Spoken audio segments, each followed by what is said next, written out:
pembicara kedua adalah Dr. Anda Azizahwati. Sudah ada? Oh, diwakili juga ya. Silakan Pak. Bahwa nanti diperkenalkan karena saya belum begitu. Pak Abdul Kurnia ya, yang melahirkan Bu Azizahwati. Kemudian yang ketiga Dr. Rahmat Santoso. Kemudian yang terakhir, nah ini teman kita dari generasi muda. Soalnya saya juga masih muda juga, Pak Roy Lembong, ya silakan.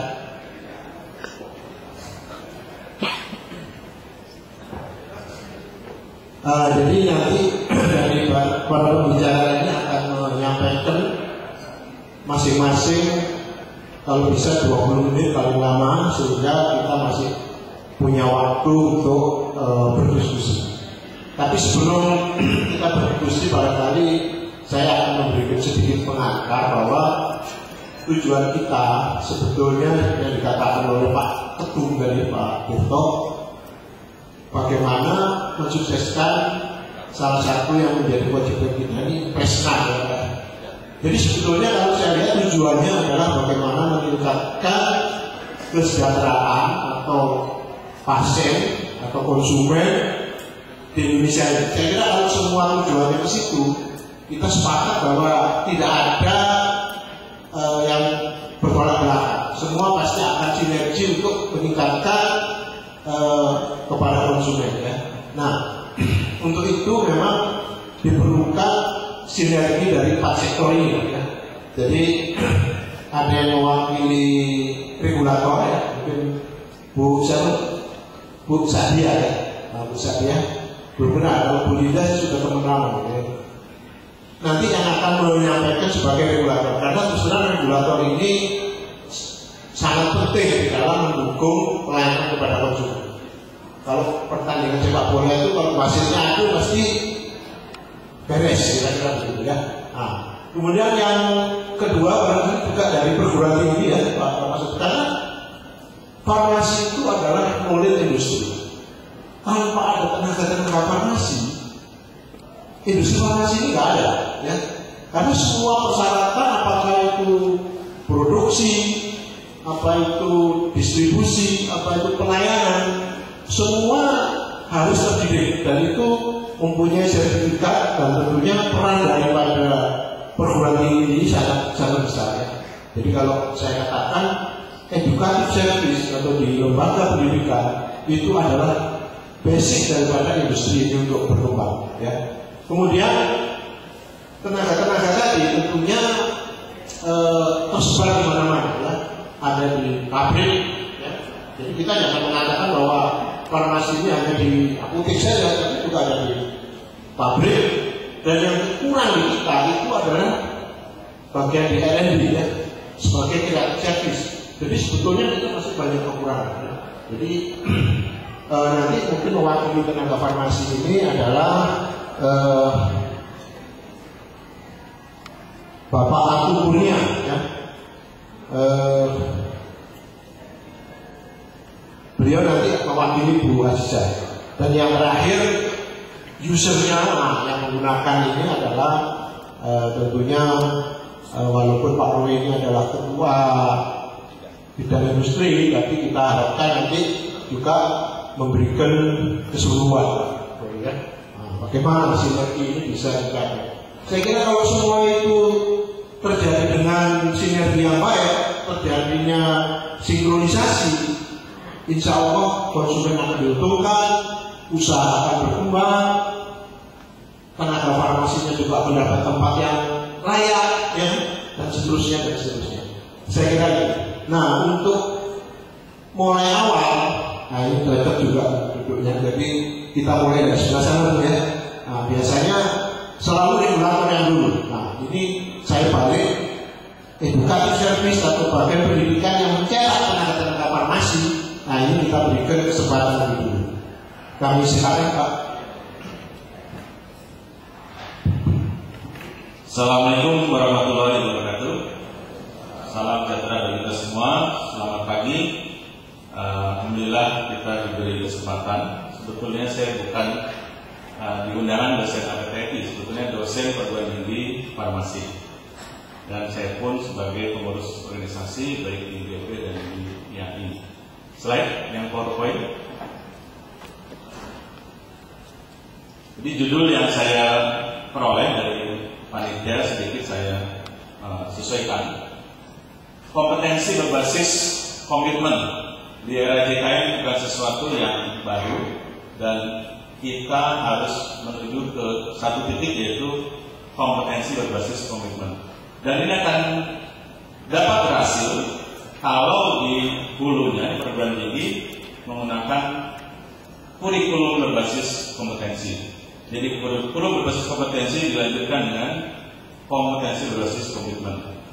Agar apa? Apoteker praktek bertanggung jawab, mulai dari industri, distribusi, hingga di pelayanan. Untuk branding profesi. Lanjut. Nah, ini saya mendapatkan gambaran dari apoteker Goto di Jepang. Sebetulnya Indonesia pun ada, cuma tidak sempat dapat gambarnya. Beliau memang melakukan namanya altruistik. Jadi pekerjaan farmasi itu panggilan jiwa, bahwa ini hidup kami dan tidak bicara profit. Nah, ini saya rasa kata kunci yang harus kita dorong bersama kepada peserta didik, bahwa ini sudah berusia 80 tahun mendedikasikan hidupnya di apotek di Jepang. Lanjut. Kalau kita lihat dari hulu ke hilir di raw material, kemudian lanjut di senyawa aktif dan bahan pembantu, ini semua sudah menggunakan guideline dan sudah certified semua. Kemudian masuk di PBF, baik pusat maupun cabang pun sudah menggunakan CDOB. Lanjut. Nah, begitu di rumah sakit dan di puskesmas sudah ada akreditasi. Tetapi problemnya di apotek belum ada akreditasi apotek. Sementara tadi di Jepang, apoteker memang sudah follow to regulasi. Akreditasi pun ditempuh. Kita apotek belum ada. Dan klinik belum ada. Dan ujungnya adalah ke patient safety. Lanjut. Sehingga format dari mulai GMP, kemudian GDP, lanjut, hingga GPP ini yang dapat merupakan satu kesatuan sinergi. Dan ini disampaikan kepada peserta didik di program pendidikan profesi apoteker seluruh Indonesia. Yang menjadi problem bahwa GPP ini tidak ada di negara kita. Pemerintah hanya mengeluarkan standar pelayanan kefarmasian. Nah, tentunya standar ini bagian dari GPP yang sementara ini dijadikan pegangan. Lanjut. Bapak Ibu sekalian, dunia sudah berubah. Sesuai dengan topik ini, kalau kita ingin melakukan sinergi, maka kita harus adaptasi terhadap perubahan. Apa yang harusnya kita rubah? Lanjut. Sudah bicara inklusif, tidak lagi eksklusif. Ini wilayah kami, industri wilayah kami, Anda tidak boleh praktek kerja. PBN wilayah kami, Anda tidak boleh praktek kerja. Rumah sakit wilayah kami, Anda tidak boleh praktek kerja. Ini yang menjadi kesulitan kami, para pengelola program studi profesi apoteker. Kalaupun boleh PKPA di industri, hanya melalui koridor. Bagaimana proses transformasi pembelajaran dapat berjalan.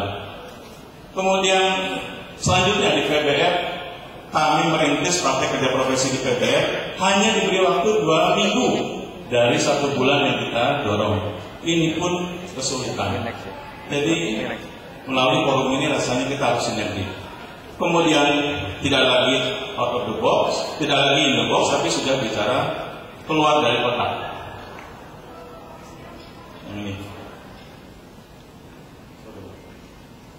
Ya, kemudian tidak lagi dengan batas, tapi sudah tanpa batas. Kemudian perbedaan menjadi faktor positif, bukan menjadi faktor negatif. Ini yang tentunya melalui forum yang hari ini sangat baik, dari regulator, kemudian akademisi, dari pelaku usaha dan dari organisasi profesi duduk bersama untuk kita membahas kesamaan. kemitraan, bukan lagi bicara egosentris. Lanjut.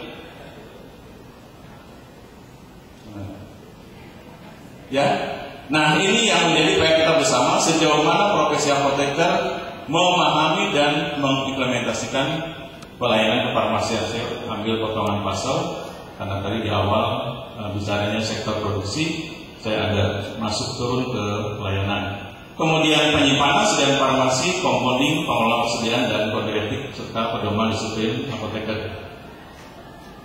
Kita lihat yang pertama pelayanan kefarmasian.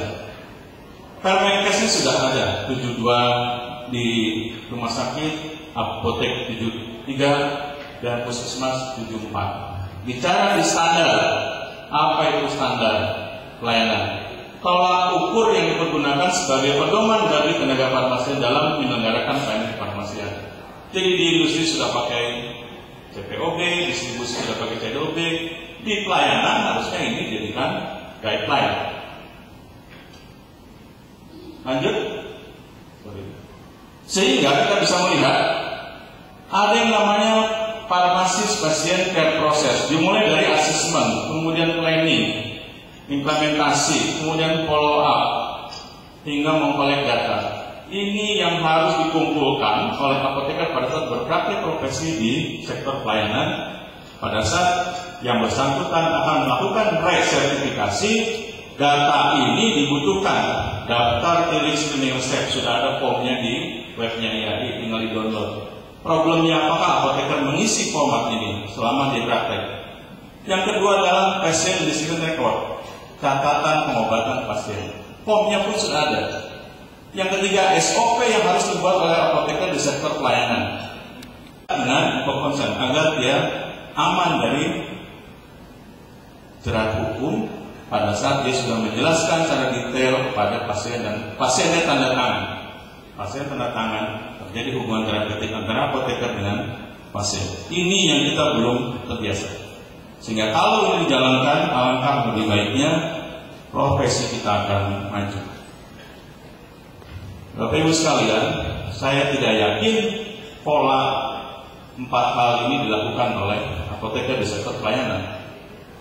Sebagian besar mungkin sudah melakukan ini, tapi yang kedua, yang ketiga, dan yang keempat ini belum. Padahal ini sudah merupakan SOP bagi apoteker di pelayanan pada saat dia bekerja. Dari bersama bahwa ada high alert medicine yang harus dijaga oleh apoteker.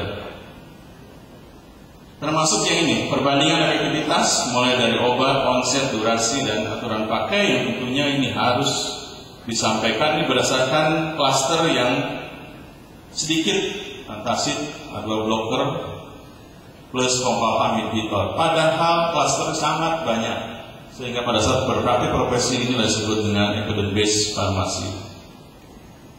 Termasuk ini, selama ini kita pada saat menerima resep melakukan drug related problem. Adakah DRP? Padahal DRP tidak berdiri sendiri, ada yang namanya drug related need dan drug therapy problem, sesuatu yang berbeda. Nah ini pun menjadi tantangan bersama pada saat perguruan tinggi mendorong apotekernya selalu touch dengan perubahan ini yang belum tentu ditangkap oleh apoteker yang sudah lebih dulu lulus. Lanjut, termasuk ini pada saat bicara kajian klinis mulai dari ketepatan indikasi dan dosis, aturan, cara dan lama penggunaan obat, duplikasi atau polifarmasi, reaksi obat tidak diinginkan, kontraindikasi dan reaksi obat. Dari sekian banyak pelayanan yang diberikan, akhirnya apotekernya tepar. Profesi akan dirasakan harkat dan martabatnya oleh masyarakat kalau setiap insan dalam profesi tersebut menjalankan kode etik dengan baik dan benar. Nah, sudahkah para apoteker menjalankan kode etik dan pedoman disiplin apoteker Indonesia? Jangan-jangan tidak pernah punya dokumen pedoman disiplin, bahkan kode etik pun hanya disimpan di buku saku yang tidak pernah ada di tempat praktek profesinya, baik di industri, distribusi maupun di pelayanan. Sekian presentasi dari saya. Wassalamualaikum warahmatullahi wabarakatuh.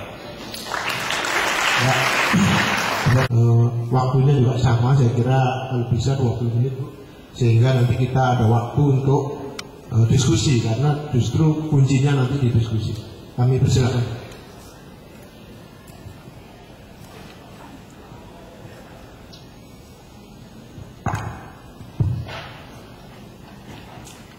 Selamat pagi, menjelang siang. Selamat pagi Ibu Bapak semua. Pertama terima kasih kepada GP Farmasi yang telah bisa mempertemukan kami dari Kementerian Kesehatan dengan Ibu Bapak semua. Mungkin kami diminta, mohon maaf Bu Dirjen tidak bisa datang pada pertemuan saat ini. Sebenarnya waktu Pak Panjaitan datang ke kantor, Bu Dirjen ingin sekali menghadiri pertemuan ini, bisa bertemu dengan Ibu Bapak semua. Tapi pada saat ini Ibu sedang dengan Ibu Menteri sedang berjalan ke luar. Berdasarkan permintaan dari GP, kita ada inisiasi tentang sinergi pelaku usaha farmasi dengan tenaga kefarmasian untuk memperkuat daya saing global. Ini mungkin Ibu Bapak yang kita diminta untuk menyampaikan.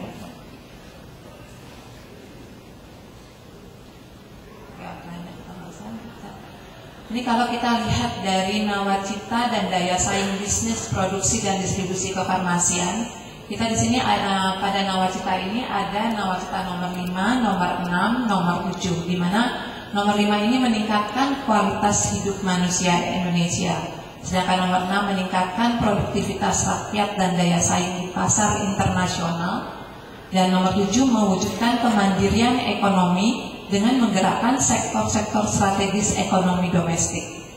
Nah, seperti tadi sudah disampaikan, kita juga sudah ada Impres nomor 6 yang tahun 2016, di mana kita harus menjamin ketersediaan farmasi dan alat kesehatan sebagai upaya peningkatan pelayanan kesehatan dalam rangka jaminan kesehatan nasional.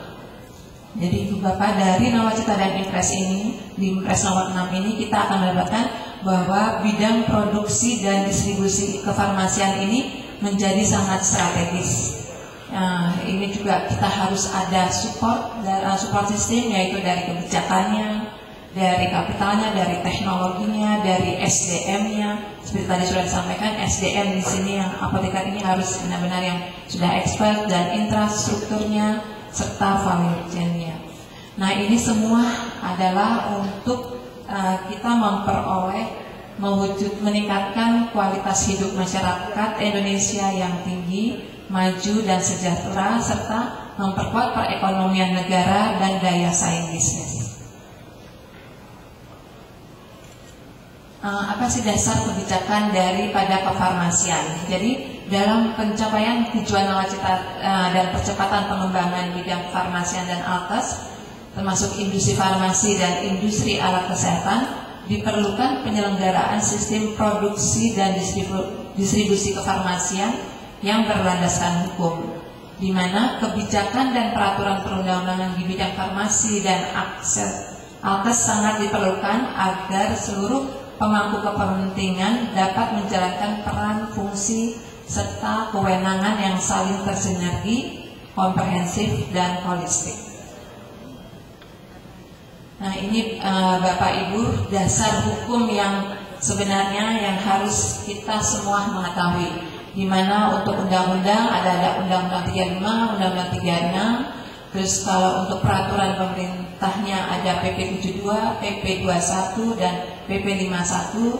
Sedangkan untuk peraturan teknisnya di sini ada peraturan Kepala LKPP nomor 6, Permenkes nomor 63 tentang pengadaan obat berdasarkan katalog elektronik, Permenkes 889 tentang registrasi, Permenkes 1148 tentang pedagang besar farmasi, Permenkes 34 perubahan atas Permenkes 1148, dan Permenkes 1799 tentang industri farmasi, dan Permenkes 16 tentang perubahan atas Permenkes 1799 tahun 2010.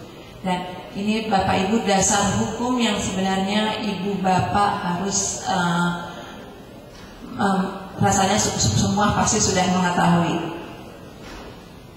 Nah, di mana pelaku usaha, pimpinan sarana, owner, anggota GPF ini dan stakeholder yang terkait harus memahami dan mampu mengimplementasikan kebijakan-kebijakan tersebut dengan benar, sinergis, dan holistik. Jadi tadilah yang dasar-dasar hukum yang kita harus ikuti agar kita dapat mengimplementasikan semua kebijakan-kebijakan secara sinergis dan holistik. Nah, di mana Undang-Undang 36 tentang kesehatan, di sini ada pasal 98 yang ayat 1 dan ayat 4, di mana sediaan farmasi dan alat kesehatan harus aman, berkhasiat dan bermanfaat, bermutu dan terjangkau. Sedangkan pada ayat 4-nya, pemerintah berkewajiban membina dan mengatur, mengendalikan dan mengawasi pengadaan, penyimpanan, promosi dan pengedaran sediaan farmasi dan alat kesehatan. Di mana semua ini akan kita peroleh bahwa seluruh stakeholder produksi, distribusi, dan pelayanan harus memastikan bahwa sediaan farmasi memiliki konsistensi dan terjamin keamanan, mutu, dan khasiatnya sampai ke konsumen. Kemudian kita juga harus memastikan bahwa sediaan farmasi itu dapat digunakan secara rasional. Nah, di sini pada PP 72 tentang pengamanan sediaan farmasi dan alat kesehatan, kita lihat Menteri melakukan pembinaan terhadap segala kegiatan yang berhubungan dengan pengamanan sediaan farmasi dan alat kesehatan. Di mana pelaksanaan peraturan ini kita harus secara berkomitmen secara bersama, sehingga kita akan memperoleh pengamanan sediaan farmasi dan alat kesehatan yang bertanggung jawab kita bersama, yang merupakan tanggung jawab kita bersama. Ini Permenkes nomor 1799 tentang industri farmasi dan Permenkes nomor 16 tentang perubahan atas Permenkes 1799, di mana sebagai dasar pelaksanaan produksi kefarmasian Indonesia, yang tujuannya adalah untuk melindungi masyarakat dari peredaran obat yang tidak memenuhi persyaratan. Implementasikan cara produksi obat yang baik, di mana mungkin Ibu dan Bapak sudah lebih mengetahui bagaimana prinsip dari cara pembuatan obat yang baik, di mana dengan tujuannya dengan penerapan CPOP ini akan meningkatkan mutu produk farmasi dan obat secara terus-menerus serta memberikan perlindungan yang baik terhadap kesehatan masyarakat, akhirnya akan menjadi langkah yang progresif terhadap perkembangan industri farmasi di Indonesia, sehingga mutu obat mendapat pengakuan dan kepercayaan secara internasional. Nah, ini untuk pedagang besar farmasinya, yaitu adanya Permenkes nomor 1148 dan tentang perubahan atas Permenkes nomor 1148, di mana tujuannya ini adalah untuk melindungi masyarakat dari peredaran bahan baku sediaan farmasi dan sediaan farmasi obat tradisional dan kosmetik yang tidak memenuhi persyaratan mutu, keamanan, dan khasiat dan manfaatnya, dan membangun iklim usaha yang kondusif serta pelaku bisnis yang inovatif dan berdaya saing. Jadi artinya PBF juga harus merupakan pelaku bisnis yang berinovasi dan berdaya saing. Nah, seluruh pelaku bisnis distribusi kefarmasian juga harus mengimplementasikan cara distribusi obat yang baik, di mana pelaksananya di sini adalah seluruh stakeholder yang terlibat sepanjang jalur distribusi baik bahan baku obat maupun sediaan farmasi, di mana implementasinya harus ada kerjasama antara pihak termasuk pegawai minta, bea cukai, lembaga penegak hukum, pihak yang berwenang, industri farmasi, fasilitas distribusi, dan pihak yang bertanggung jawab untuk penyediaan obat agar memastikan mutu dan keamanan obat serta mencegah paparan obat palsu terhadap pasien. Bahan baku dari luar ini akan masuk ke industri farmasi di luar, akan masuk ke dalam industri farmasi dalam negeri, di mana ini juga akan bisa masuk ke dalam PBF bahan baku obat dan PBF bahan baku obat dalam negeri. Di sini harus mengikuti CPOB-nya. Nah, nanti setelah dari industri farmasi dalam negeri ke PBF pusat dan cabang, harus kemudian dari PBF cabang pusat ini bisa ke klinik apotek, toko obat, rumah sakit, dan instalasi farmasi harus mengikuti peraturan daripada CDOB sehingga sampai masuk ke dalam pasien dan masyarakat.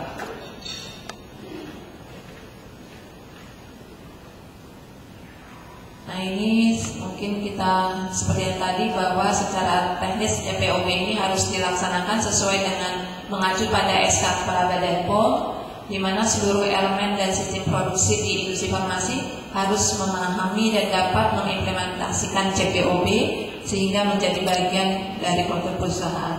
Dan begitu pula pada PBF, di mana dilaksanakan sesuai SK Badan POM tentang CDOB, di mana seluruh apoteker penanggung jawab PBF dan owner PBF, pihak manajemen dan penanggung jawab industri, pihak transport barang, dan dinkes provinsi, kabupaten, kota, penanggung jawab secara sarana retail dan stakeholder lainnya harus memahami dan mengikuti tata cara penerapan CDOB ini. Jadi artinya kita semua harus bertanggung jawab dalam melaksanakan penerapan CDOB ini, sehingga penerapan CPOB dan CDOB ini harus dilaksanakan secara holistik, bukan hanya oleh industri farmasi dan PBF saja, tapi kepada seluruh stakeholder yang terkait dengan sistem supply chain sediaan farmasi.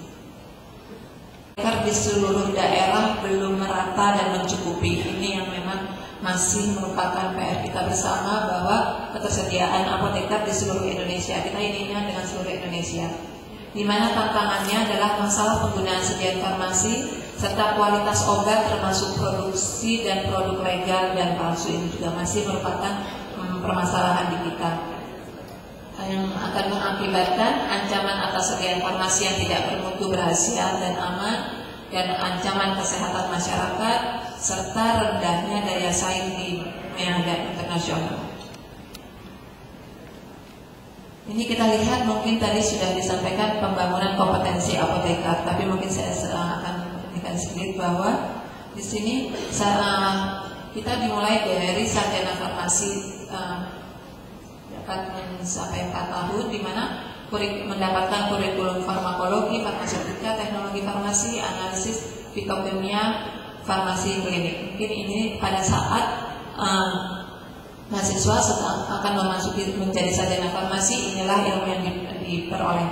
Kemudian masuk ke dalam pendidikan profesi yang tadi sudah disampaikan bahwa akan ada 1 tahun pendidikan profesinya, di mana PKPA-nya adalah di industri, rumah sakit, apotek, pemerintah.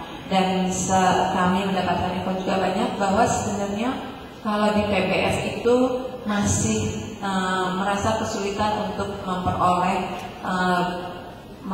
untuk pendidikan profesi ini untuk PKPA. Jadi mungkin dalam forum ini kita bisa mendiskusikan agar semua pihak PBF, agar supaya semua apoteker yang telah lulus itu juga dapat berkompetensi baik di industri, rumah sakit, apotek, dan terutama juga di PBF, karena dengan PKPA ini itu adalah ilmu yang mereka akan dapatkan.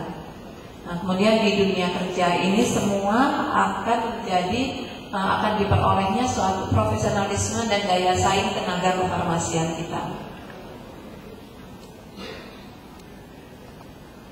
Di sini apoteker adalah personal penyedia sebagai penyedia sediaan farmasi yang berkualitas.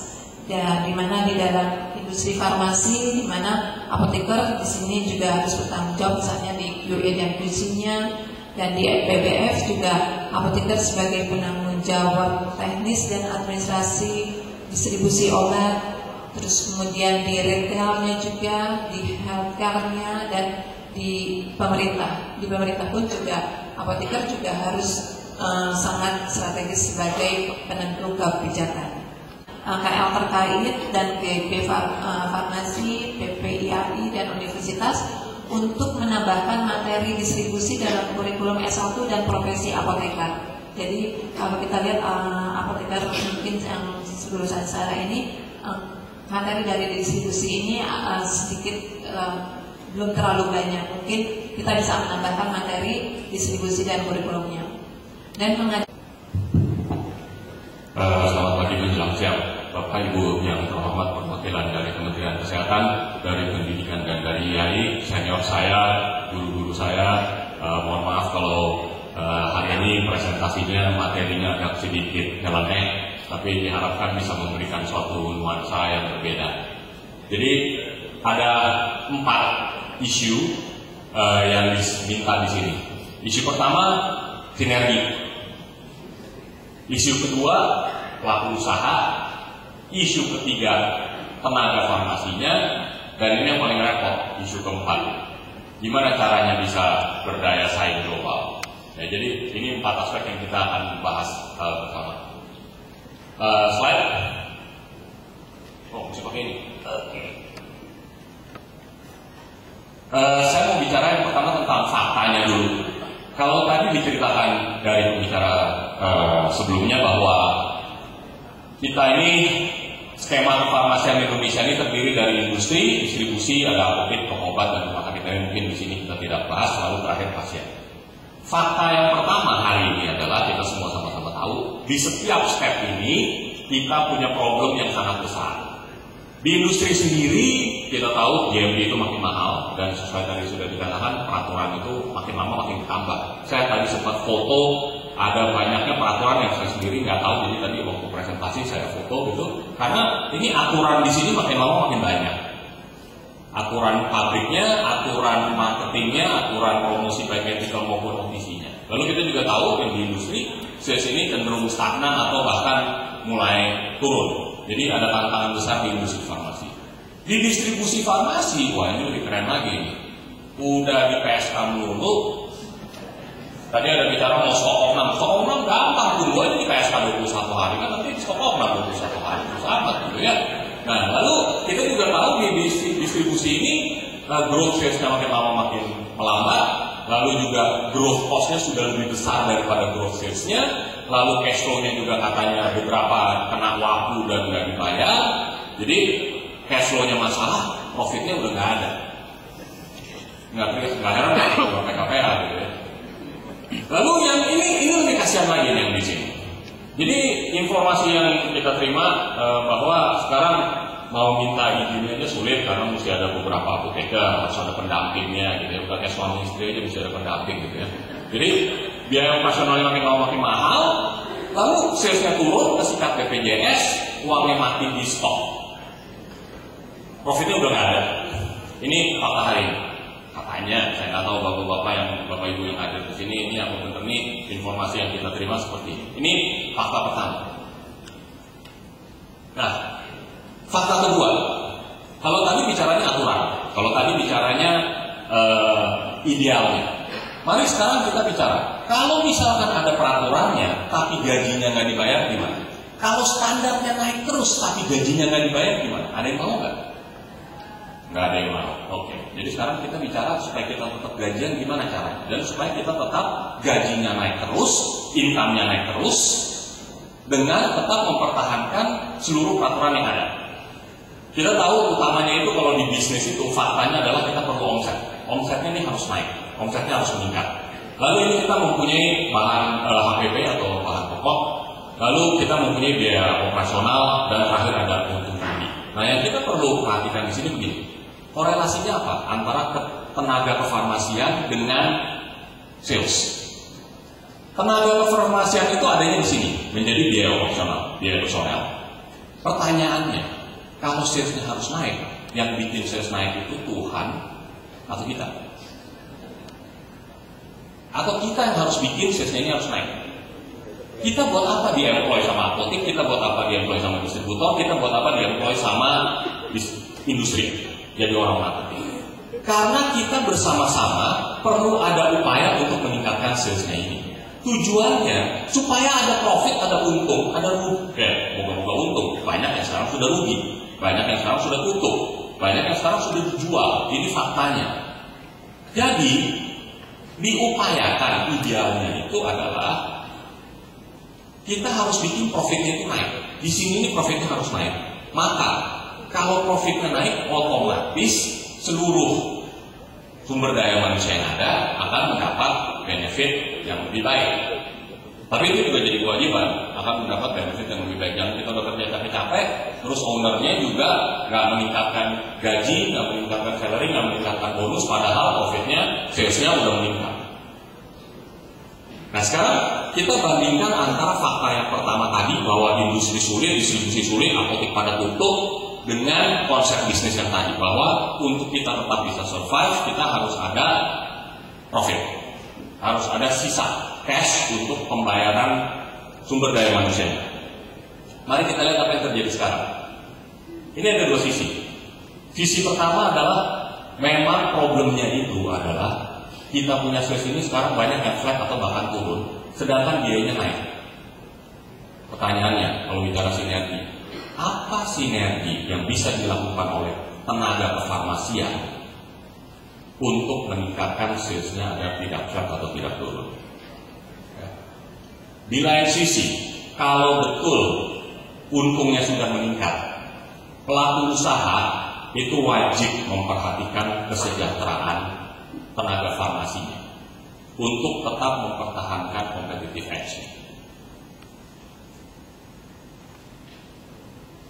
Fakta keempat, ini konsep awam bener deh. Saya nggak sanggup. Yang tadi tuh bicaranya kan orang-orang pintar semua, mohon maaf nih. Jadi kalau saya mah nggak pintar banget. Saya cuma taunya bola. Hidup saya itu berputar sekitar sepak bola. Tahu dong gambar ini dong? Tahu. Oke. Kira-kira kalau muka kayak begini nih, ini gajinya gede atau kecil? Ya. Ini si muka ini tadi malam saya lihat per satu hari 2,4 miliar masuk ke kantongnya per satu hari. Ya. Sekarang kita samain sama tenaga kefarmasian. Kalau ada tenaga kefarmasian yang bisa menghasilkan untuk perusahaannya 2,4 miliar per hari, dia kira-kira digaji berapa ya?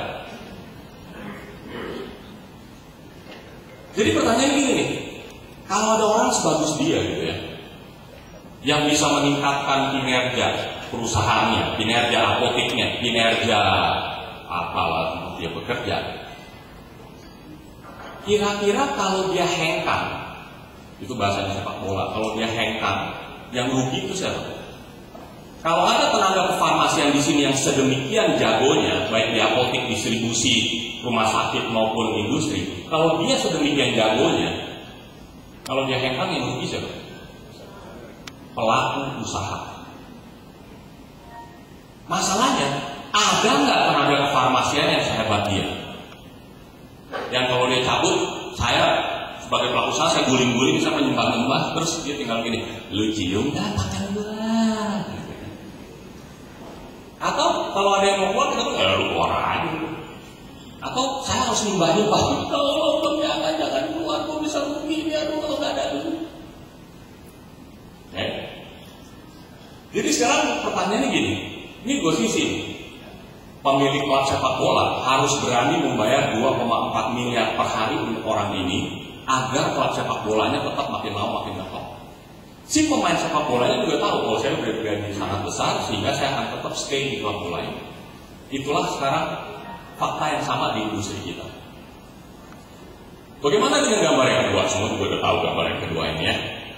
Jadi ceritanya gini, kita ini tadi sudah dikatakan sebagai suatu kesatuan, saling keterkaitan. Tadi dari Bu Sadia sudah menggambarkan urutannya, ya bahwa dari industri ke distribusi ke apotek itu semuanya sudah jadi satu kesatuan. Gak ada pilihan, kita berada dalam satu perahu yang sama. Nah cilakanya, kalau melihat fakta pertama tadi, kita ini lagi dalam proses tenggelam bareng-bareng. Di Tarik itu ada 3.000 orang kalau nggak salah ya. Kira-kira kita ada 1 juta orang yang masuk di dalam industri farmasi atau terkait dengan industri farmasi, distribusi farmasi dan apotek dan toko-toko itu kira-kira 1 juta orang. Kita kira-kira punya kapal 1 juta orang yang lagi tenggelam bareng-bareng karena saling menyulitkan satu sama lain. Apakah kita mau tenggelam bareng-bareng? Jadi pertanyaannya, apa sinergi kita semua untuk meningkatkan kesejahteraan bersama? Ingat tadi konsepnya, kalau saya memang jago sebagai tenaga farmasi, akan sembah-sembah itu pelaku usaha datang ke saya. Nah, fakta kelima ini begini, Di sebelah kiri ini ada sekelompok pelaku usaha. Ya. Sekelompok pelaku usaha ini gambarnya ada yang perusahaan besar, ada yang perusahaan kecil, ada yang menengah, dan lain-lain. Di sini sebelah kanan, ini ada sekelompok tenaga farmasi, para bintang-bintang, para jawara-jawara yang mungkin ada di ruangan ini. Kita harus ingat bahwa ini kedua sisi ini namanya free flow, bebas bergerak. Ya.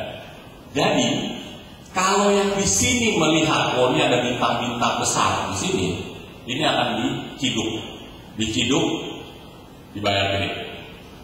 Sebaliknya, kalau bintangnya agak kecil, ya yang besar-besar ini juga malas gitu, nggak apa, kamu bayar kamu apa? Ya. Sebaliknya, tenaga farmasi juga pintar. Tenaga farmasi akan lihat, nanti dulu, lu berani bayar gaji gue berapa, future gue bagaimana, lu bakal bagaimana perusahaan lu untuk daya saing global. Jadi kita sendiri sebagai pelaku usaha harus ngaca. Ini tenaga farmasi juga nggak bodoh. Dia akan lihat apotek kita segede apa. Mungkin apotek kita kecil, tapi ada potensi. Mungkin apotek kita kecil, tapi ada nilai tambah yang unik dan berbeda dari apotek-apotek lainnya. Mungkin distributor kita kecil, dari kita kecil, tapi ada pelayanan yang berbeda dari yang lain, sehingga si tenaga farmasi ini akan tertarik ke kita. Nah, jadi dalam rangka daya saing global, kita harus mengingat adanya free flow of manpower dan institution. Baik pelaku usaha maupun tenaga kefarmasian mempunyai power yang sama untuk berubah. Jadi PR-nya ini begini. Kita ini punya PR di setiap pihak. Untuk pelaku usaha, kita juga harus ngaca. Apakah kita punya apotek, kita punya distribusi, kita punya industri ini mempunyai strategi bisnis yang tepat, sehingga tenaga farmasi itu tertarik untuk bergabung dengan kita. Bisa juga enggak. Kalau kita nggak punya apa-apa, nggak punya value added dari pelaku usaha, ya si tenaga farmasi ini malas kalau bergabung dengan kita. Kalau kita mainnya jangka pendek, si tenaga farmasi juga bisa melihat, nih kayaknya kalau gue kerja di sini bisa-bisa bentar lagi nih apotek atau distributor tutup, gue mendingan jangan kerja di sini deh. Kayaknya ini ownernya nggak punya komitmen jangka panjang. Atau tidak mau investasi di fasilitas. Tadi sudah dibahas oleh pembicara sebelumnya bahwa di bisnis kita ini banyak yang dituntut. Tadi saya lihat ada gambar apotek yang mesti apoteknya tuh berjejer urutannya gitu ya. Wah itu apotek yang kita lakukan itu seperti itu gitu. Ada distribusi yang cold chain-nya rapi. Apa kita seperti itu? Apakah pelaku usaha mau melakukan investasi tentang itu? Jadi kita sendiri terakhir ya. Kita sebagai pelaku usaha harus realistis untuk membuat suatu skema tentang penghargaan kepada karyawan, kepada tenaga kefarmasian. Jadi kalau tenaga farmasian di sini melihat ada satu tempat yang tidak mempunyai skema yang jelas, ya dia juga akan kalah. Itu tentang pelaku usaha. Bagaimana tentang tenaga farmasinya itu sendiri? Yang tadi banyak dibahas lebih ke arah hard skills. Bagi kita nih pelaku usaha bilangnya hard skills. Hard skills sekolah, yaitu ilmu yang memang diajarkan di sekolah. Sayangnya di zaman sekarang itu tidak hanya hard skills yang harus jagoan, soft skills pun harus jagoan. Apa tuh soft skills? Banyak. Attitude, ada disiplin, kemampuan teamwork. Ini yang sekarang makin penting. Apakah tenaga farmasi itu mempunyai kemampuan teamwork yang hebat? Kenapa? Karena tadi konsekuensi dari peraturan yang sedemikian banyak, keterikatan satu sama lain yang semakin kompleks, mau nggak mau apapun yang kita lakukan harus ada teamworknya. Nah, jadi dari pelaku usaha juga akan melihat, ini tenaga farmasi ini pinter, IPK 3,9 plus mentok 4,01 kalau perlu. Tapi teamworknya nol, nggak bakal direkrut gitu. Jadi harus lebih baik IPK 3,4, tapi attitude-nya baik, disiplinnya baik, teamworknya baik. Jadi lebih keseluruhan tidak hanya hard skills-nya. Nah, terus kita akan melihat sesuatu yang namanya X factor, yaitu apa sih value added dan nilai tambah yang bisa diberikan oleh, kita nggak bicara spesifik apoteker ya, tapi kita bicara tenaga kefarmasian yang lebih luas, apakah itu lulusan SMF atau itu D3, apa itu S1 atau S2, kita melihat apa value added yang bisa diberikan. Nah, jadi pertanyaannya gini nih, dari kedua ini saling interaksi ini, apa sinergi yang bisa dilakukan dari kedua aspek ini? Nah, Kalau ini dua-duanya bikin PR-nya sendiri-sendiri, itu perusahaan atau apotek atau distribusi atau industri itu akan menjadi luar biasa kompetitif kalau semua pihak melakukan ini dan melakukan ini.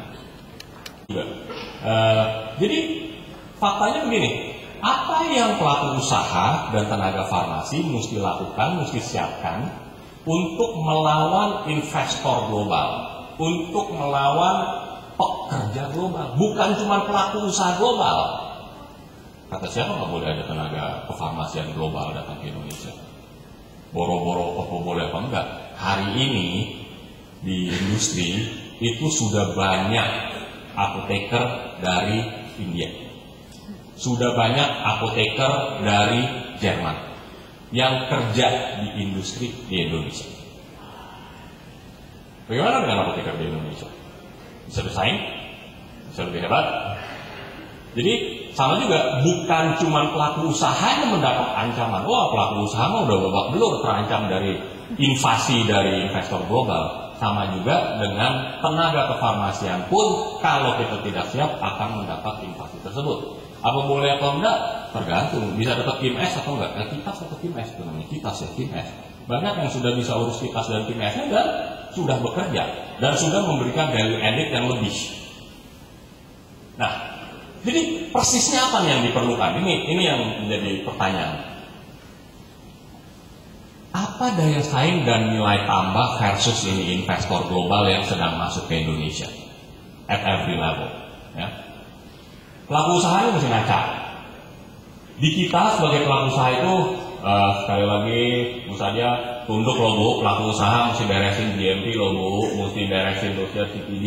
Ada dari Badan POM kan ya di sini. Kita mau ngaku sama orang Badan POM tuh pelaku usaha udah tunduk loh sama dossier sesuai CPD.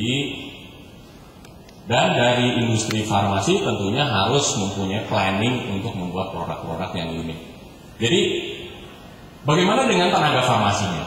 Oh, banyak yang dibutuhkan. Contoh, produk development yang unik. Kalau kita tanya sama lulusan sekarang, kamu bisa nggak bikin obat? Oh bisa. Dia langsung pergi ke mesin terus dia buatin itu tablet. Saya cuma bilangin, dari zaman bokap gua lulus dari IPB tahun 65 juga udah bisa buat tablet. Setelah 40 tahun lu masih mau kasih gua tablet yang bener aja. Lu nggak ada ilmu yang lebih daripada tablet. Udah 40 tahun masih cuma mau buat tablet. Cari dong yang unik. Dia udah jadi apoteker zaman sekarang, masa sama ilmu apoteker 40 tahun yang lalu sama? Nggak bisa loh. Apa? Bisa nggak buat ODT? Bisa nggak buat XR? Bisa nggak buat modified release? Bisa nggak buat injeksi slow release? Bisa nggak sih kita buat injeksi slow release? Susah ya? Ya paling nggak usaha gitu loh. Ya.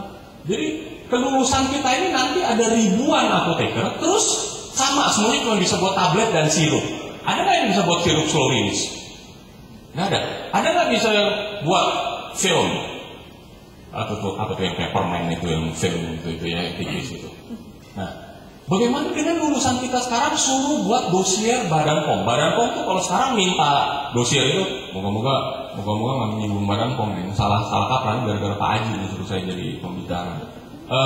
Badan POM itu kalau minta dokumen tuh setebal-tebal begini dengan semuanya print out HPLC. Kalau nggak ada print out HPLC-nya diomelin gitu ya, dituduh datanya ngarang. Gitu. Lulusan kita sekarang bisa nggak langsung pakai HPLC, injek, keluar pitnya sempurna, bisa tervalidasi, bisa metode analisanya tervalidasi. Bisa nggak langsung lulus langsung kerjain? Kalau nggak bisa, sekarang tuntutan dari Badan POM udah seperti itu. Jadi apoteker kita bisa nggak melakukan itu? Bicara daya saing global nih, tadi katanya suruh daya saing global. Bapak Ibu, bikin dosier ke Eropa itu 3 kali lipat lebih sulit. Ada yang namanya impurities ABCDEFGH tervalidasi semuanya. Bisa nggak buat itu lulusan apoteker Indonesia? Bagaimana mau daya saing global kalau itu aja nggak bisa? Mau buat dosier apa? Dan sekarang dari Badan POM mulai mengetatkan pharmacovigilance. Ada nggak lulusan farmasi langsung masuk di tempat saya, dia langsung bisa buat SOP untuk pharmacovigilance? Bukan ke tempat saya, maksudnya ke industri gitu ya. Dan seterusnya. Ada nggak yang bisa masuk langsung paham proses produksi urutannya seperti ini dan bisa melakukan dengan benar sesuai dengan GMP? Kalau nggak mau daya saing lawan perusahaan asing bagaimana? Nih, yang didistribusi lebih kasihan lagi. Jangan Pak Heri yang jawab ya. Itu di GDP itu ada istilah C besar C kecil, M besar M kecil. Betul, M besar M kecil tahu bedanya? Nah, apakah lulusan farmasi kerja di distributor sebagai apoteker penanggung jawab? Kan misalnya katanya diwajibkan tuh, mesti jadi apoteker penanggung jawab. Kita rekrut apoteker penanggung jawab. Bedanya M gede sama M kecil apa? Apa komponen M besar dan apa komponen M kecil? Mana yang M besar dan mana yang M kecil? Dia bisa jawab nggak? Mau jadi apoteker penanggung jawab, minta gaji gede, terus nggak tahu yang besar yang kecil. Ngapain gua rekrut? Padahal ditutup, bukan ditutup, di PSK dari pemerintah kalau nggak ngerti. Tapi kenyataannya bisa nggak dia? Proses kerja distribusi ini juga ribet kan? Wah, invoice mesti komplit semua, kopi mesti ada. Bisa nggak apoteker penanggung jawab menyusun itu semua sehingga pokoknya boro-boro gini, kita mau tahu gini, jangankan lu mau minta gaji 5 juta, mau 7 juta, lu gua gaji 10 juta, yang penting gua tahu beres. Mau nggak kita? Yang dari distribusi, gaji 10 juta tahu beres, mau nggak bakal di PSK? Mau nggak? Boro-boro 7 juta, 10 juta, 15 juta kita bayar deh, yang penting jangan di PSK. Bisa nggak? Yang di apotek itu katanya nih saya nggak tahu ya, karena kebetulan saya bukan operator apotek. Katanya apotek itu udah pada mau mati, pasiennya udah nggak ada. Waktunya kurang 5 menit Pak. Bagaimana kalau kita punya apoteker yang bisa menjual dirinya sendiri? Jadi dia bisa menjual semua produk, 1000 produk, dia tahu indikasinya, dia tahu efek sampingnya, lalu dia bisa memberikan clinical farmasi kepada semua pasien di sekitar tempat apotek tersebut. Lalu omset apoteknya naik. Masa sih ada owner apotek nggak mau bayar gaji 10 juta ke 15 juta? Kalau omsetnya 200 juta, bayar dia sendiri 15 juta kan nggak ada salahnya. Kalau dia bisa bikin omset 200 juta, bisa nggak dia bikin omset 200 juta? Ya. Kalau enggak, ini nanti akan terjadi namanya nasionalisasi. Nih di PSSI kan lagi zaman nasionalisasi. Jadi pemain-pemain bule dikasih warga negara Indonesia, disuruh nyanyi Indonesia Raya, pegang bendera Indonesia, terus bilang kamu sekarang jadi orang Indonesia, main buat PSSI. Ini nanti apoteker-apoteker akan terjadi nasionalisasi. Apoteker-apoteker India itu nanti disuruh pegang bendera Indonesia, suruh nyanyi Indonesia Raya, itu suruh jadi apoteker di Indonesia. Mau nggak nih kayak begini? Ya. Jadi pertanyaannya sekarang adalah bagaimana kita semua ini bisa tetap menggaji semua karyawan jutaan orang ini di industri farmasi maupun di industri distribusi maupun di industri apotek ini dan di toko obat agar kita semua bisa tetap makmur. Ya, apoteker yang bisa langsung lulus terus langsung bisa menseleksi supplier yang sekarang dituntut oleh Badan POM semuanya mesti DMF. Ada nggak apoteker kita yang begitu lulus langsung tahu isi detail dari DMF API itu apa aja sehingga bisa memilih supplier dengan benar sesuai peraturan Badan POM? Ini cuma contoh aja. Jadi banyak aspek-aspek teknis yang ujungnya kita dari tadinya kena invasi. Bagaimana kalau kita rubah? Kita ekspor para apoteker, para tenaga farmasi dari Indonesia, kita ekspor ke negara lain, kita yang jajah negara lain karena kita lebih jago dari orang lain. Ini saran, usulan, bukan permohonan, ini cuma saran. Gak berani, mohon aja gak berani. Gitu. Jadi kita ini harus jadi raja di negeri sendiri, jangan seperti sekarang. Kita harus sesuai dengan temanya, harus ada sinergi yang lebih baik. Kita perlu identifikasi bersama di setiap step tersebut apa yang perlu dilakukan untuk perbaikan di setiap tahapan antara akademisi, antara bisnis, kita pelaku usaha dan government, apa yang perlu kita lakukan untuk tujuan akhirnya berdaya saing global dan tentunya juga memajukan kesejahteraan. Kesejahteraan itu artinya ya gaji mesti naik gitu ya, kesejahteraan semua pihak dan nggak seperti sekarang justru omset pada turun, pada tutup, pada nggak kompetitif, kosnya naik, pelaku usaha juga tutup usahanya dan ujungnya tentunya untuk kesejahteraan masyarakat. Dari saya cukup sekian, mohon maaf kalau banyak menyindir banyak pihak, tapi atas pesan sponsor dari panitia, soalnya suruh begitu. Terima kasih. Terima kasih Pak Roy. Adalah tenaga farmasi dan SDM ini bukan hanya ilmunya ya, atau hard skillnya, tapi juga soft skillnya. Jadi masalah etidu dan sebagainya. Karena ada peribahasa mengatakan bahwa yang paling diperlukan itu adalah etidu, setelah itu adalah etidu. Etidu itu ilmunya. Etidu yang baik, ilmunya nggak nyampe ya sama saja kan kira-kira gitu ya. Jadi saya kira itu mungkin tadi kesimpulannya ini di terakhir bahwa peran daripada apoteker ini bagaimana supaya terjadi sinergi ya.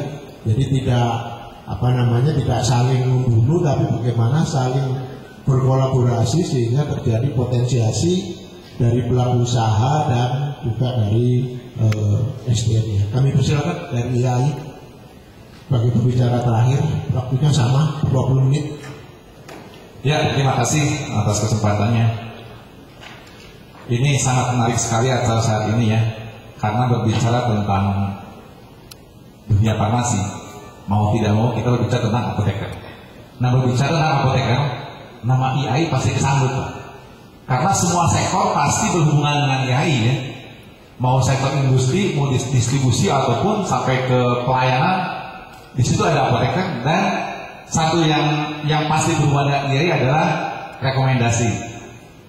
Nah, permasalahannya tadi Pak Roy sudah menyampaikan juga bahwa ternyata kita selaku apoteker belum sesuai dengan harapan. Harapan apa? Harapan yang terjadi di dalam dunia usaha kita. Ya, tadi Pak Roy sempat singgung juga. Mungkin selama ini kita hanya dijali dengan hasilnya aja. Kita sekolah 5 tahun, tambah setahun, lanjut lagi mungkin ke S2 di bidang farmasi, tapi semua itu kan lebih ke hard skill-nya aja. Bagaimana pemahaman kita tentang dunia farmasi. Tetapi soft skill-nya ini yang kadang-kadang kurang diperhatikan. Saya akan mencoba untuk bagaimana memadukan itu, bagaimana terjadinya sinergi antara IAI dengan GP Farmasi. Mohon izin Pak Handoko, mungkin nanti kita bisa bekerja sama ya. Kenapa harus seperti itu Pak? Karena problemnya adalah kita ini belum ada koordinasi yang mantap sehingga bisa meningkatkan daya saing kita, sehingga bisa meningkatkan industri kita. Ya, itu. Nanti mudah-mudahan kita akan ketemu jawabannya ya.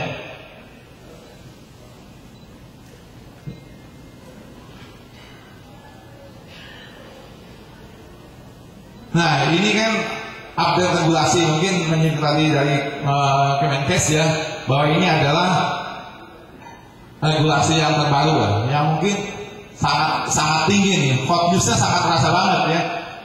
Ada tentang pencabutan apotek rakyat, ada tentang 3 sifat, dan itu semuanya Bapak Ibu sekalian sangat berhubungan dengan kita, berhubungan dengan apoteker, berhubungan dengan IAI. Nah, ini Permenkes nomor 9 tahun 2017 tentang apotek. Ya, di sini ada apoteker. Ya, ada tenaga kefarmasian seperti itu. Ya, next. Permenkes nomor 53 tahun 2006 tentang pencabutan Permenkes nomor 284 tentang apotek rakyat. Ini sangat kuat sekali isunya, Pak. Ini sangat berhubungan dengan bagaimana kelangsungan kita. Ya, pelaku usaha yang saat ini masih memiliki apotek rakyat. Karena sudah dicabut.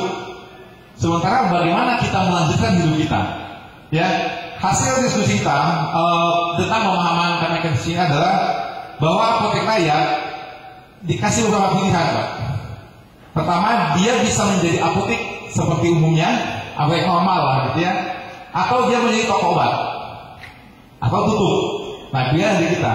Nah, tentu kan tidak semudah itu. Saya mau tutup saja. Saya mau jadi apotek biasa saja. Karena tadi disampaikan juga oleh Pak Roy bahwa dunia kita ini sangat high regulation ya Pak ya, sangat tinggi sekali.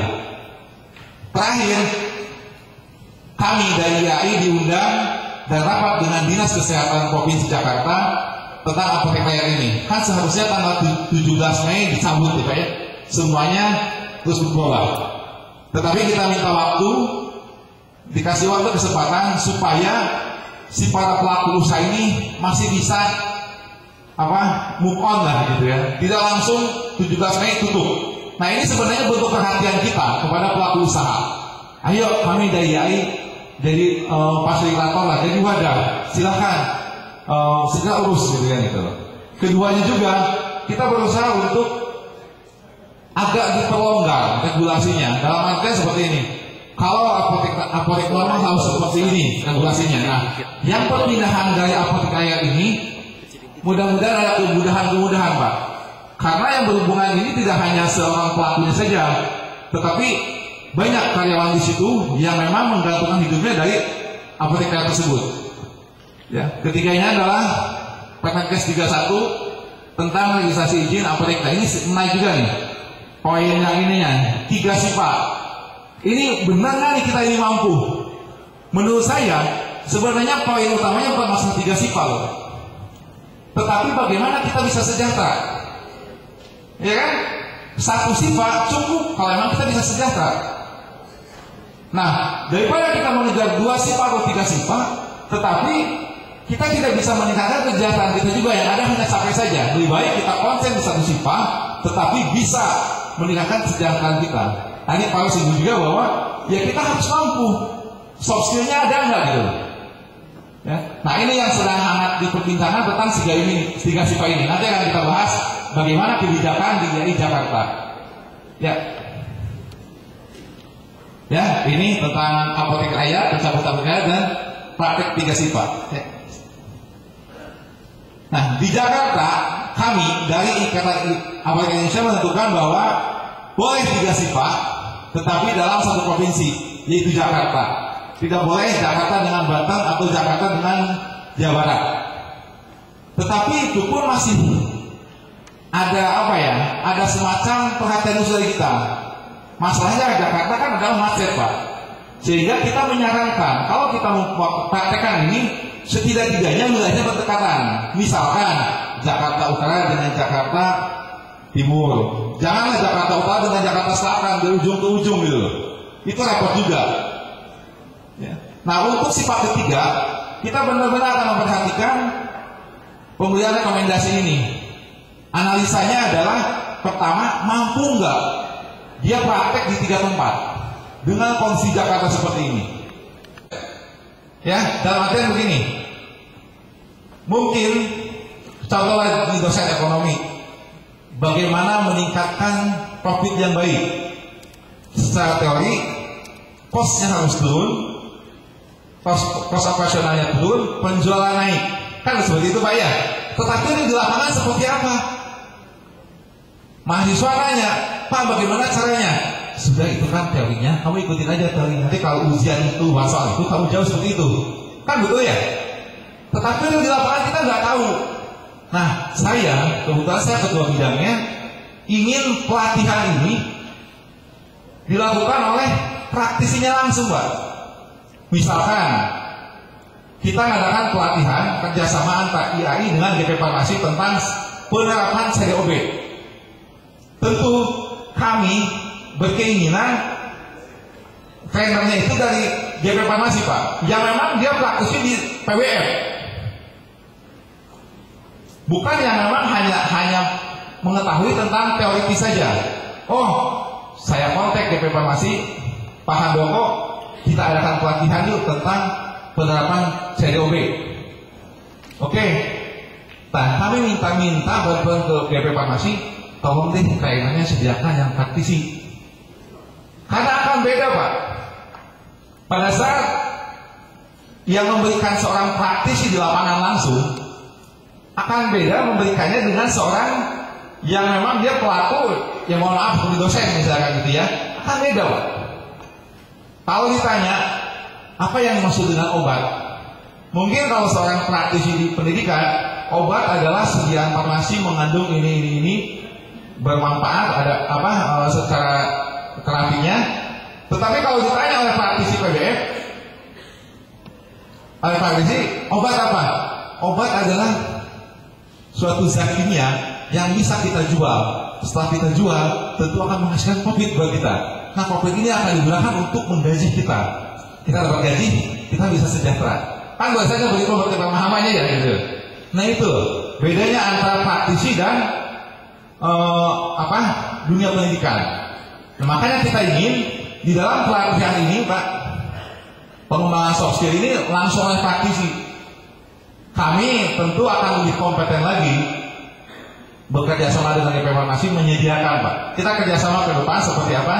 Supaya ya. Nah ini yang kita kembangkan kompetensinya. Ya, komitmennya apoteker dalam pekerjaan, keduanya apoteker untuk memposisikannya sebagai tenaga profesional. Nah kita kadang-kadang tidak komitmen gitu loh. Pada saat kita lulus disumpah, oke, saya akan menjadi apoteker yang bertanggung jawab, yang melaksanakan semua sumpahnya. Tapi komitmennya nggak ada. Ya. Kenapa? Karena kita kurang percaya diri. Pasiennya jelas, nanti dalam klaim, oh pasien ini obatnya ini jelas, saling kontrol. Farmasi juga senang itu. Jadi jangan seperti sekarang, rumah sakit hujan tapi banjir, apotek hanya berawan dong, nggak ada hujannya. Nah ini kan tidak merata ini ya. Nah ini yang barangkali kalau itu tidak dilakukan seperti di luar negeri, profesi tenaga yang disampaikan tadi habis. Setiap tahun saya kemarin ketemu dengan asosiasi YAI ya, itu 5.000 apoteker baru akan masuk di pasar. Mereka mau kerja apa kalau pekerjaan farmasi? Saya kira itu mungkin barangkali. Mengingat waktunya habis ini ya, karena kita tambah deh, satu orang dari sini, satu orang dari sana ya. Yang paling belakang, silakan singkat ya. Kemudian dari sini buka, jadi dari pihak PPSP kecamatan semua di kecamatan di DKI Jakarta belum bisa memprosesnya seperti itu.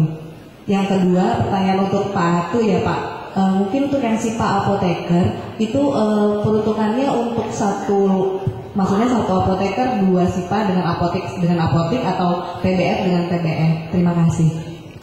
Begitu ya Pak. Baik, saya Aji, Sekjen GP Farmasi, dan kebetulan di DKI saya adalah Ketua Bidang Organisasi. Sederhana, mungkin tadi sudah disinggung sama Pak Samsul. Kalau kita bicara tentang masalah bagaimana memperkuat daya saing, selain SDM-nya, sebenarnya juga environment-nya.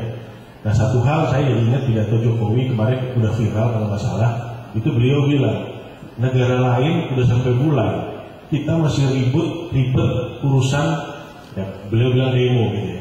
Nah, ini sama nih gitu.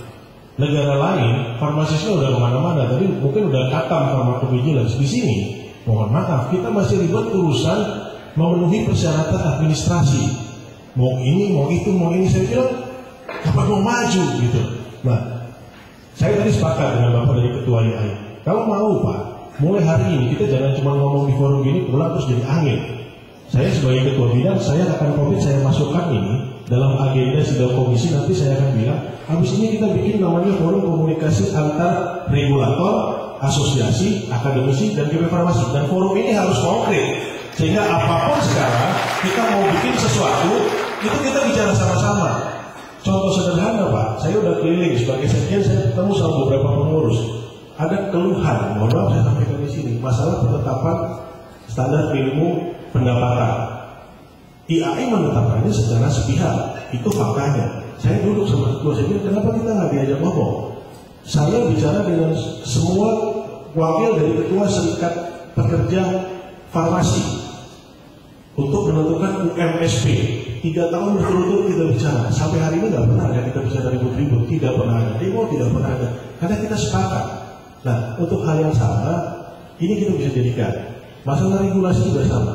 Teman-teman di GP bilang, GP juga keluarin yuk rekomendasi orang-orang. Saya bilang, lu jangan nambah-nambah regulasi lagi gitu. Ya, nah itu yang kita mesti pakai sehingga kita nggak, ya terus-terusan ribut dengan masalah administrasi. Kenapa kita tidak waktunya itu kita pakai tadi buat memperkuat, memperdalam dan mempertajam kita punya kapasitas. Nah, kalau mau konkret kita duduk sama-sama Pak, beneran nih. Jadi habis ini nggak jadi angin, kalau jadi enggak ketemu lagi besok begini, tahun depan lagi begini, jadi angin aja. 5 tahun nanti siapapun ketuanya duduk lagi ngomongin ini selesai. Gitu. Tapi kalau mau 5 tahun lagi nanti kita ketemu yang duduk di sini adalah seorang farmasi atau seorang pengusaha yang memang jangan-jangan dia memang ya hasil dari pertemuan ini mungkin intinya iya jelas ya. Oke. DKI ya. Saya terima kasih dan senang sekali dengan teman sejawat saya Pak Atu yang akan membuka komunikasi. Terus terang saya sebagai ketua apotek DKI sangat kecewa tadinya dengan keputusan sepihak yang dikeluarkan dari PD IAI DKI Jakarta. Masalah ini kita sebagai apotek sudah jatuh ke timpa tangga. Di satu sisi kami omset kami turun dengan adanya BPJS, tetapi secara sepihak kami GP Farmasi DKI Jakarta tidak pernah diajak bicara tentang penentuan yaitu uang jasa, Pak. Ya, tadi kami terima kasih sekali Pak Aku membuka komunikasi DKI. Mohon diapakan dalam hal ini? Satu, kompetensinya dinaikkan agar profesi apoteker bisa memberikan nilai profit lebih dari kita. Kedua, apakah perlu ditinjau ulang, Pak, di dalam hal penentuan standar profesi atau gaji?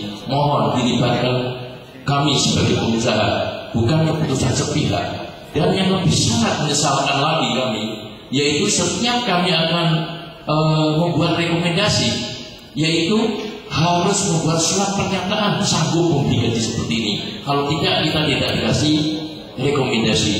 Kami kemarin ada dari utara ya, ada seorang tante-tante itu nangis, telepon, Pak, bagaimana dengan hal ini? Kami meminta rekomendasi tidak diberi. Di dalam satu sisi, apotek saya harus berhenti. Mohon Pak Tuh, dengan adanya kerjasama ini, mohon kami dilibatkan, ya, karena apotek sudah jatuh tertimpa tangga. Terima kasih. Pertanyaan pertama dari Dian ya, tentang 2 SIPA atau 3 SIPA itu ya. Jadi boleh praktek 3 SIPA itu untuk pelayanan di komunitas. Ya. Jadi tidak boleh jadi PBF terus menjadi apotek, tidak boleh. Atau di PBF ini nggak boleh. Di industri sama juga.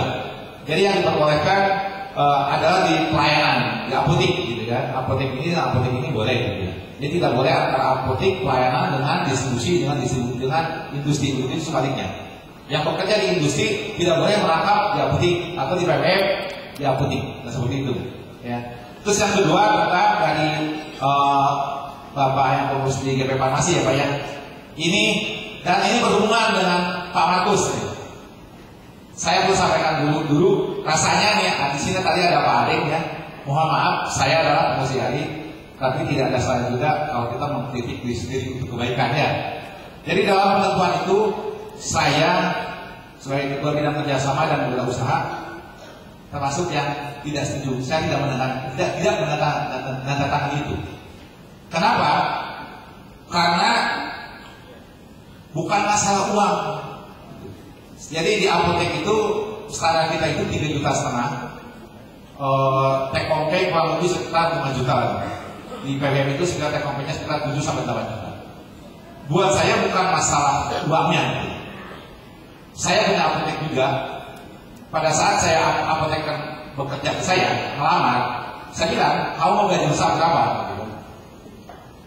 Standar GAI Pak. Mau nggak kamu saya kasih gaji lebih?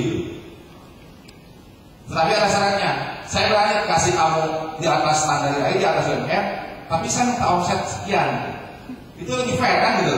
Karena kita usaha, kita ingin maju. Tadi saya bilang kelemahan kita itu adalah kita terlalu bangga dengan apa yang sudah kita miliki dari hasil kuliah. Padahal mohon maaf, praktek di kuliah dengan di dunia kerja sangat berbeda Pak. Di apotek udah ada lagi pengenceran tuh, gitu. Ya, kembali ke ini tadi bahwa yang penting adalah bagaimana si apotek yang akan bekerja di apotek atau di PBF, dia bisa nggak bekerja. Kalau di apotek, kamu bisa nggak menaikkan omset saya ya? Jangan cuma standar IAI 3,5 juta. 2 kali pun saya mau gitu. Tetapi apa kemampuan kamu dalam memberikan konseling terhadap pasien? Apa kemampuan kamu dalam communication skill dengan pasien? Contoh saja, kalau ada orang yang datang, saya mau beli bawang resep misalkan ya, saya mau ada ponsel sama amoxicillin, tebus.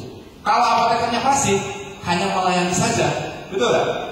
Tapi kalau kita punya kemampuan marketing skill, kita punya kemampuan communication skill, Bu, ini contoh saja ya, mungkin agak sedikit joke juga nih, supaya lebih cair aja. Bu, ibu kan sakit gigi nih. Supaya sampai ke rumah giginya udah sehat, minum sekarang aja. Ini kan saya sudah terangkan nih, konstan untuk ini, antibiotik untuk ini. Tapi pas saya belum makan, nanti saya pingsan, nanti jantung saya berdebar saya gitu ya. Jangan khawatir Bu, apotek saya menyediakan roti. Wah Pak, kalau saya makan roti sesat, bagaimana saya obatnya? Jangan khawatir pula, saya ada akuanya. Jadi ibu berambil resep yang isi konstan sama amoxicillin, ya, sama antibiotik. Beli rotinya juga, beli akuanya juga. Pertanyaannya, jadi sales nggak? Jadi sales. Itu tidak mungkin dilakukan oleh apoteker kalau dia tidak mampu tidak punya kemampuan soft skill yang bagus itu Pak. Dia tidak tahu bagaimana marketing itu, bagaimana dia harus berkomunikasi dengan baik dengan pasien. Ya, nah itu salah satunya. Nanti tidak bukan masalah uangnya, tapi kemampuan si apoteker. Itulah yang ingin kami kembangkan. Bidang kerjasama ini adalah bidang baru di IAI ya, di PD terutama ya, kerjasama dan bidang usaha. Dan kebetulan saya sedang mengkritnya. Tapi jujur juga agak sulit mengkritnya, karena mungkin beda ya. Nah makanya kita berharap dengan DKP Farmasi yang pelaku usaha bisa lebih mudah gitu Pak, bisa lebih cair gitu. Ya. Nah itu Pak. Ya, jadi memang saya akui bahwa itu ada keputusan sepihak Pak di dalam penentuan standar itu. Saya sebagai pelaku usaha menginginkan berbicara mengenai standar gaji, karena bukan masalah apotekernya akan digaji, usahanya maju atau enggak. Coba diundang. Kenapa pada saat kita rekomendasi kita panggil apotekernya, kita panggil PSA-nya, pemilik apoteknya, yang dia ngomongin apa? Yang dia ngomongin apotekernya harus kerja full di situ, tapi nggak pernah ngebahas. Kamu kan kerja di bapak ini punya apotek, kamu harus naikin omset kamu sendiri ya. Nah ini tidak pernah kita dilakukan seperti itu. Saya jujur aja, karena saya sebagai wakil ketua Jakarta Barat melakukan itu juga gitu. Ya, jadi ini kedepannya kami bahwa yang berhubungan dengan standar gaji ataupun apotek yang berhubungan dengan dunia usaha, kedepannya mudah-mudahan dalam forum ini kami berusaha untuk berkomunikasi Pak. Setidak-tidaknya kami dari ketua bidang akan merekomendasikan kepada ketua PD, tolong diundang DKP Farmasi bagian apotek atau bagian apa saja gitu ya. Kita menentukan standar gaji untuk apoteker. Karena kita ingin bahwa apoteker itu bawa uang yang besar, senang dari rumah, tetapi yang membayar uang juga senang gitu Pak. Jadi ada sinerginya ada gitu. Ya. Jadi seperti itu Pak penjelasan dari saya. Pak Markus, kedepannya saya akan sangat terbuka sekali. Kebetulan adalah di bidang saya, di bidang yang saya bawahi. Kami welcome gitu kan, kita bekerja sama. Kami siap gitu kan. Kami siap diundang. Kami siap mengundang juga DKP Farmasi Pak, yang baru gitu kan. Ayo kita duduk bersama gitu. Ya. Nah, sedikit mungkin usulan masukan ya buat Ibu dari Kemenkes. Ini saya bicara sebagai IAI, tapi saya sebagai pelaku usaha yang mohon regulasi itu jangan terlalu berat kita gitu. Ya, karena harus pada saat kita membuat regulasi, tolong diperhatikan juga aspek pengembangan usahanya. Karena Jumat kemarin saya main di daerah di Jawa Barat, itu ada satu apotek dimiliki oleh saham dokter. Dia menjadi apotek 7 kali di daerah tersebut. Sekarang kembang kempis. Kenapa saya tahu kembang kempis? Karena di situ ada apotek saya, obatnya keluar Pak. Yang tadinya nggak pernah keluar masuk ke apotek saya. Loh, ini kan harusnya kan BPJS gitu ya. Ini harusnya biasanya kan nggak pernah ada resep kita. Ternyata di rumah sakit obatnya kosong, di apotek tersebut kosong yang 7 kali itu. Nah, saya ada kenal dengan pengawasan di situ. Kenapa Pak kosong? Mohon maaf Ibu, 2 miliar belum dibayar. Pertanyaannya, kan kasihan, usahanya mati loh. Ya kan? Sementara saya harus melaksanakan regulasi, harus menyediakan obat dari mana, modalnya mana itu.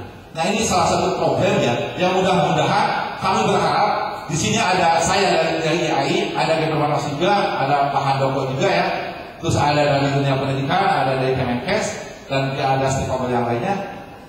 Kita duduk bersama, kita menciptakan, kalau kita membahas regulasi yang memang bisa diterima oleh semuanya gitu. Ya, bagaimana regulasi dibuat, bagaimana pelaksanaannya. Kita jangan hanya pandai membuat saja, tapi pelaksanaannya bingung gitu. Itu akan lumayan juga gitu. Itu aja, terima kasih. Pak Samsul boleh menambahkan sedikit? Mungkin sebelum itu barangkali Pak Roy ada komentar sedikit. Setuju ya? Nanti saya minta dari perguruan tinggi, habis itu terakhir nanti dari Kemenkes sebagai kongnya. Kalau saya kan cuma mengantar saja.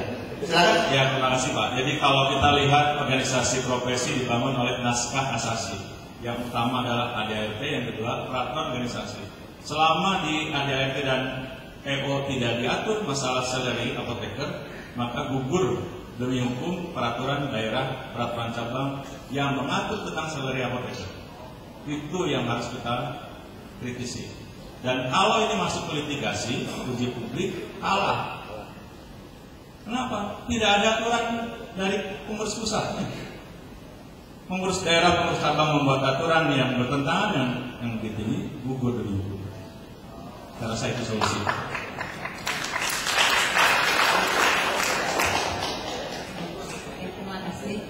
Mungkin sebelum yang terakhir tadi saya akan ini kan dengan Ibu yang tentang perizinan apotek yang di DKI.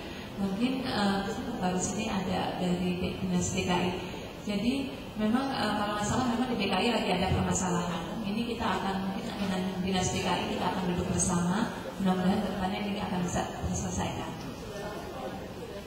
Ya betul, kita juga sudah dengar ini sebenarnya di bagian pelayanan kefarmasian ini di apotek akan diteliti yang akan memilihkan, tapi kita tetap akan duduk bersama untuk menyelesaikan permasalahan yang ada di DKI.